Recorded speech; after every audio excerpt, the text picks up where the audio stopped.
Сәлеметсіздер ме балалар? Бүгін 53-ші сабақты өтетін боламыз. Каналымызға міндетті түрде подписаться батырмасын басып, жазылып алыңыздар. Сіздер үшін пайдалы сабақтар шығып отырады. Эколог деген кім? Біріккен сөздер. Біріккен сөздердің құрылымдық ерекшелігін білетін боламын. 24-ші жаттығу. Балалардың экологпен сұхбатын оқы. Бақдәулет, бала кезіңізде кім болғыңыз келді? Эколог, бала кезімде табиғат жанашыры эколог болсам деп армандадым. Ақмарал, ондай арман қалай пайда болды? Эколог, бастауыш сыныпта оқып жүрген кезімде әкем экология әліппесі деген кітап сатып әперді. Алғаш рет экология табиғаттың әр алуан өзгерістерін зерттейтін ғылым саласы екенін және табиғатты аман сақтаудың жолдарын эколог жүзеге асыратынын сол кітаптан оқып білдім. Мектептегі жас экологтар үйірмесіне қатысып, балықтар мен бозторғайлар неге қырылды деген тақырыпта зерттеу жұмысын жүргіздім. Тақырыбыма қажет материалдарды жинақтап, талдадым. Нәтижесінде мен әлемді танимын атты қалалық конкурста жеңімпаз атандым. Сол күннен бастап эколог болсам деген асыл арман жүрегімнен орын алды. Нұрқанат, Каспий теңізіндегі балықтар мен бозторғайлардың қырылу себебі неде екен? Эколог, мұның бір ғана себебі бар. Ол батыс, шығыс, қашағанды қазу кезіндегі теңізде жіберілген лай су, ыстық бұрқақ, жер астынан атылған инертті газ. Гүлбану, сонда мұнай өндірудің табиғатқа кері әсерін болдырмау жолы қандай болмақ? Эколог, бұл сұрақтың жауабын сынып оқушыларынан сұрап көрейік. Соңғы сұраққа дереккөздерден жауап ізде. Мұнай өндірудің табиғатқа кері әсерін болдырмау жолы қандай? Мұнай өңдеу зауыттарын пайдалану кезінде техникалық және экологиялық қауіпсіздікті қамтамасыз ету, мұнай өңдеу саласын жетік меңгерген мамандарды жұмысқа тарту, экологиялық заң бұзушылыққа жол бермеу, экологиялық қауіпсіздікті басты орынға қоймайтын компанияларды жабу, ауаны суды тазалықта ұстайтын жоғары технологиялар қолдану. 25-ші жаттығу. Жоғарыдағы мәтіннен қарамен жазылған сөздерді теріп жаз. Жазылған сөздерді сөз құрамына талда. Әр сөз неше түбірден құралған? Бақдәулет, бақ зат есім, дәулет зат есім.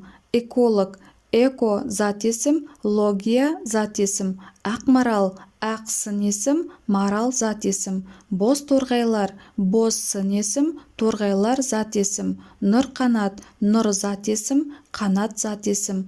Гүлбану, гүл зат есім, бану зат есім. Екі не одан да көп түбірден құралған сөздерді біріккен сөздер деп атайды. Олар бірігіп жазылады. Мысалы, ала бота, бал қарағай. 26-ші жаттығу.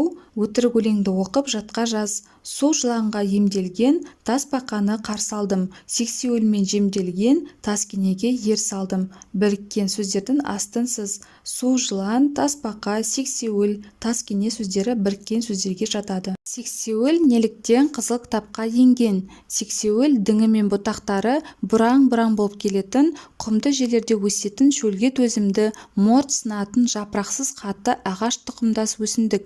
Оның орталық Азия мен Араб елдерінде 10-ға жуық түрі бар. Соның үшеуі Қазақстанда өседі.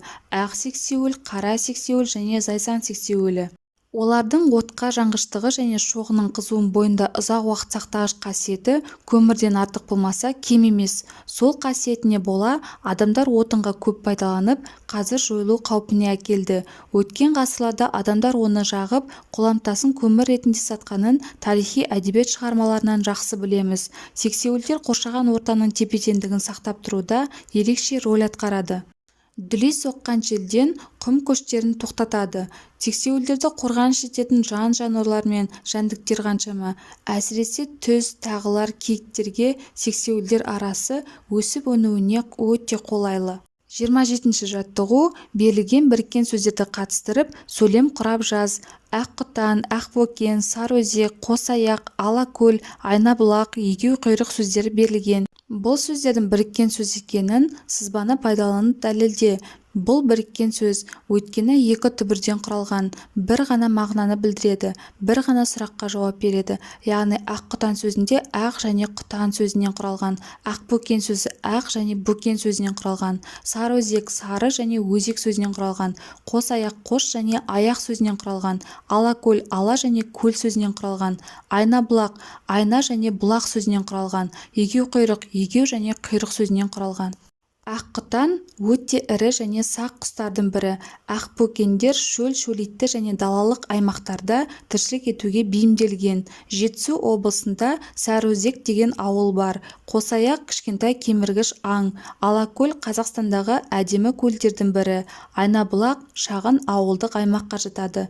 Жем көп жерге егеуқұйрықтар үйір келеді. 28-ші жаттығу. Диалогты жұбыңмен оқы. Ержан, мұның не? Қағазды қоқыс жәшігіне салмайсың ба? Ештеңе етпейді Айгүл. Еден жуушы жинап алады. Бір парақ қағазды лақтырғанда не тұр? Бәрі де осындай кішігірім елеусіз нәрселерден басталады. Бұл біздің білім алатын сыныбымыз. Оны таза ұстау біздің міндетіміз. Жарайды, келесі жолы тастамаймын. Сен Ержанның орнында болсаң не істер едің? Ержанның орнында болсам, бірден қағазды қоқыс жәшігіне салар едім. Себебі ол жерді жинайтын өзіндей баланың анасы ғой. Мәтінде біріккен сөздер кездесті ме? Айгүл және Ержан сөздері кездесті. Парталасымен демалыс мәдениетіне диалог құрастырып көр. Ертеңгі демалысқа сенде қандай жоспар бар? Ойын алаңына барайық. Қызықты бола ма? Әрине, саған ұнайтынына сенімдімін. Тек сақтық шараларын орындау керексің. Ол қандай шаралар? Барған соң арнайы инструктор мамандар түсіндіріп береді. Олай болса, сәтті демалыс болсын екеумізге. Жарайды, мен сені сол жерде күтемін. 29-ші жаттығу. Мен эколог бола аламын ба деген сұраққа жауапты тест тапсырмаларын орындау арқылы ала аласың. Сұраққа иә, кейде немесе жоқ деген жауап бер. Бау-бақшада жұмыс істегенді ұнатасың ба? Иә. Ауа райы көңіл күйіне әсер ете ме? Кейде. Әлдекім гүлді жұлып немесе ағаш бұтақтарын сындырып жатса, оған ескерту жасайсың ба? Иә. Саңырауқұлақ немесе емдік шөптерді жинағанды ұнатасың ба? Иә. Үй жануарларын күтіп баптайсың ба? Кейде. Үй өсімдіктерін үнемі суарып тұрасың ба? Иә. Табиғатта демалғаннан кейін қоқыс қалдықтарын жинайсың ба? Иә. Бұл менің жауаптарым ғана. Бұл сұрақтарға өзіңіз жауап беріп, осылай ұпай сандарын есептеп қарап алуыңызға болады. Осымен сабағымыз аяқталды. Сабақ пайдалы болған болса, лайк басып, достарыңызбен бөлісуді ұмытпаңыздар.